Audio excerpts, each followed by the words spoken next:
Are you struggling to attract customers or wondering why your marketing efforts aren't working? In this video, we'll walk you through a simple step-by-step process to create a winning marketing plan for your startup. Whether you're just starting out or looking to revamp your marketing efforts, this guide will help you gain traction and grow your business. Don't let your startup stay invisible. Watch now and start turning your ideas into success. Hey everyone, and welcome back to the SunTrust Foundation channel for our weekend deep dive. This is the place to be for entrepreneurs and students in India looking to, learn and grow together. And, we wouldn't be here without you, our amazing subscribers. Hitting this subscription milestone is huge, so thank you all for being a part of this community. It's really incredible to see so many passionate individuals coming together, to learn and build the future of Indian business. Absolutely. And speaking of building businesses, have you ever wondered what separates a good business idea from a truly successful one? It's not just luck, it's a solid marketing plan. Think of it like a roadmap. You wouldn't set off on a cross-country trip without one, right? Today we're going to unpack what makes a marketing plan tick, especially for you, our ambitious audience in India. It's fascinating how many people just dive headfirst into starting a business without this crucial roadmap. It's like setting sail without a compass. That's a great analogy. So before we get lost at sea, let's break it down. What exactly is a marketing plan and why is it so important, especially in a market as dynamic and, let's be honest, competitive as India?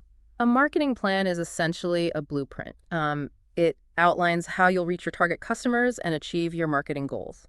It's your guide to navigating the complexities of the market, whether you're launching a new tech startup in Bangalore or expanding a family-run business in a rural village. Okay, so it's a structured approach, not just random acts of marketing. But wouldn't a huge company like Tata have a completely different plan compared to, say, a street food vendor with a killer samosa recipe? You're absolutely right. The complexity of the plan really depends on the scale and scope of your business. A large corporation launching a nationwide campaign needs a comprehensive strategy. But even for that samosa vendor, a simple plan outlining where to set up shop, how to price those delicious samosas, and how to attract hungry customers is still essential for success. So it's about customizing the plan to fit your specific needs. Now, how does someone actually go about creating a marketing plan? What are the building blocks? Well, it all starts with a good foundation. You need a team with the right skills, even if it's just you at the beginning. And solid market research. Think of it like building a house. You need the right materials and a solid blueprint before you start laying bricks. The next step is to identify your target customer. This is where it gets really interesting. We're not just talking about demographics like age or income. We're talking about creating a vivid picture of your ideal customer, almost like a character in a Bollywood film. Ooh, I love that analogy. So we're crafting a customer persona. What are their dreams? What makes them tick? Precisely. Let's say you're launching a new line of organic spices.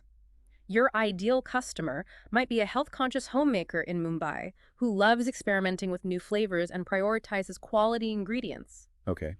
I can picture her scrolling through recipe blogs, looking for healthy twists on traditional dishes. So how does understanding this character help us build a winning marketing plan? Imagine you're marketing to this homemaker. You wouldn't just talk about the low prices of your spices. You'd highlight their health benefits, the freshness, the unique blends inspired by regional cuisines. You'd tell the story of the farmers who grow your organic ingredients. It's about connecting with her values and aspirations. So it's not just about selling a product, it's about building a relationship with your target audience. Now, once we have a clear picture of our target customer, what's the next step in building our marketing plan? Next, we need to assess the battlefield, the market itself. This is where the SWOT analysis comes in. It stands for strengths, weaknesses, opportunities, and threats. Hold on, SWOT analysis. That sounds a bit jargony. Can we break that down? It's easy to get lost in all these marketing terms. Of course, think of it like a strategic checkup for your business. What are you really good at? What are your weaknesses? Are there emerging trends you can leverage? What about potential threats like new competitors or changing consumer preferences? So it's like a reality check forcing us to look at both the good and the bad. Exactly. Now, what comes after we've done our SWOT analysis? Next comes the deep dive, the market analysis. This is where we really get into the nitty-gritty of understanding the marketplace. We're looking at things like market size, growth rate, demand trends, and of course, the competitive landscape. Whoa, that sounds like a lot of information to gather. How does someone even begin to tackle all of that? It can seem overwhelming, but it's crucial for making informed decisions. Okay, so market size helps us gauge the potential demand. What about market growth rate? Why is that important? Market growth rate tells you how quickly the market is expanding. So it's about understanding whether you're diving into a booming market or one that's already saturated. What about market share? Is that something we need to worry about at this stage? Market share is the percentage of the total market that your company controls. It's more relevant when you're already established and competing with other players. Now, what about market demand? How do we figure that out? Market demand is all about understanding how much of your product or service people are actually willing to buy at a specific price. So it's about finding that sweet spot where your pricing aligns with what your target customer is willing to pay. Exactly. Now, what about market trends? Why are those important to consider? Think of trends as the wind in your sails. They can propel you forward or leave you stranded. Trends give you insights into where the market is heading, what new technologies are emerging, and what consumers are excited about. Okay, so it's about staying ahead of the curve, anticipating those shifts before they happen. Precisely. And finally, competitor analysis is like playing chess. You need to know your opponent's moves to plan your own strategy. Who are your main competitors? What are their strengths and weaknesses? How are they pricing their products? What marketing channels are they using? So it's about understanding the competitive landscape and finding ways to differentiate yourself right. Exactly. What comes next in our marketing plan journey? Now it's time to set our sights on the horizon, to define our goals. And not just any goals, we're talking about SMART goals. Specific, measurable, achievable, relevant, and time-bound. SMART goals. Sounds intriguing. Break it down for us. Why are these so important? Imagine you're aiming for a target. Would you rather shoot arrows randomly or have a clear bullseye to aim for? SMART goals are your bullseye. Instead of saying, I want to increase sales, a SMART goal would be something like increase online sales of our handloom fabrics by 15% in the next quarter. Okay, I see the difference. That's much more specific and actionable. It gives you a clear target to work towards. So once we've set our SMART goals, what's the next step in building our marketing plan? Now we get to the heart of it all, the marketing strategy. This is where we outline how we're actually going to achieve those SMART goals. Okay, I'm all ears. Let's dive into the strategy. What are the key ingredients? Well, before we jump into tactics, we need to map out the customer's journey. Think of it like a Bollywood plot. We need to understand how our customer goes from discovering our product to becoming a loyal fan. It's called the customer buying cycle. Ooh, I like that. A Bollywood plot for business. So we need to figure out what hooks our customer in the first place, right? Exactly. What else do we need to consider when crafting our marketing strategy? Here's where we add the masala, the unique flavor that sets our brand apart. We need to define our unique selling proposition, or USP. And once we have a clear USP, we need to build a brand that reflects this unique essence.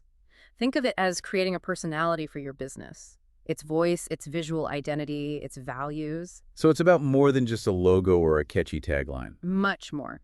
It's about creating a consistent and memorable experience for our customer at every touch point. Now it's time to blend the ingredients of the marketing mix. This is where we get tactical. We're talking about the 4 Ps: product, price, place, and promotion. Okay, let's break those down. What do we need to consider for each of these Ps? Starting with the product itself. What are its key features and benefits? What problems does it solve for our target customer? So it's about showcasing what makes our product special, what value it brings to the customer's life. Exactly. Next comes price. We need to find a pricing strategy that aligns with our target market and our business goals. Now moving on to place. This refers to how we make our product accessible to our customers. Will we sell online? Through retail stores, direct to consumers, or maybe a combination of all of these. So it's about figuring out where our customers are shopping and making sure our product is available there. Precisely. And this is where understanding the nuances of the Indian market is so important. E-commerce is booming, but traditional retail channels are still very much alive, especially in smaller towns and villages. We might need a multi-channel strategy to reach our target audience effectively. Makes sense. Now let's talk about promotion. This is where we get to shout about our product from the rooftops, right? Not quite shouting, but yes, this is where we communicate the value of our product to our target customer. Think advertising, public relations, social media marketing, content marketing, influencer collaborations. The possibilities are endless. Wow, that's a lot of options. How do we choose the right promotional mix for our business? It depends on our target customer, our budget, and our overall marketing goals. Yep. Let's say we're promoting those organic spices. We might create engaging recipe videos featuring popular food bloggers, run targeted ads on social media platforms where our target customer spends her time, and partner with health and wellness influencers to spread the word. So it's about finding the channels and tactics that will reach our target customer most effectively, right? Exactly. And remember, flexibility is key. The marketing landscape is constantly evolving, so we need to be agile and adapt our strategies as needed.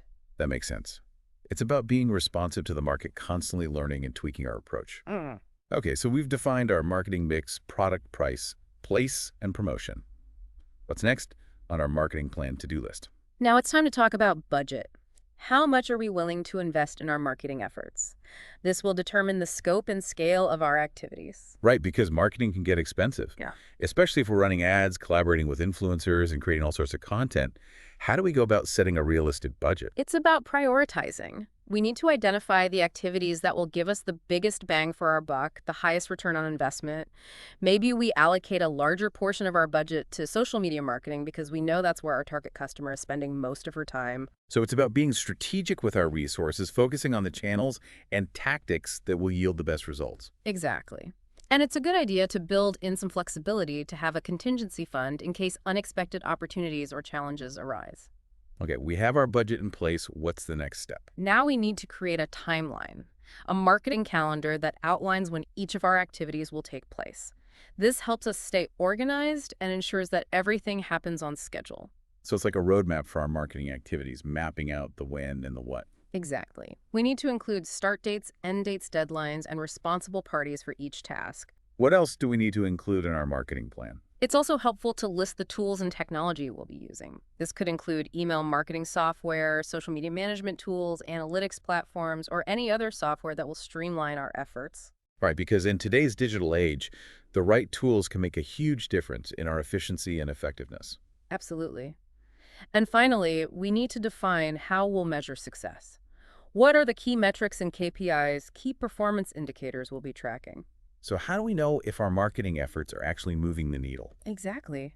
We might track website traffic, social media engagement, lead generation conversion rates, sales, customer satisfaction, whatever aligns with our overall business goals. Okay, so it's about setting clear benchmarks and tracking our progress towards them. Precisely. And remember, it's not a set it and forget it process. We need to analyze the data, identify what's working, what's not, and be willing to adjust our strategies along the way. So it's about being agile and responsive, constantly optimizing our approach based on the feedback we receive. Exactly. That's the beauty of a well-crafted marketing plan.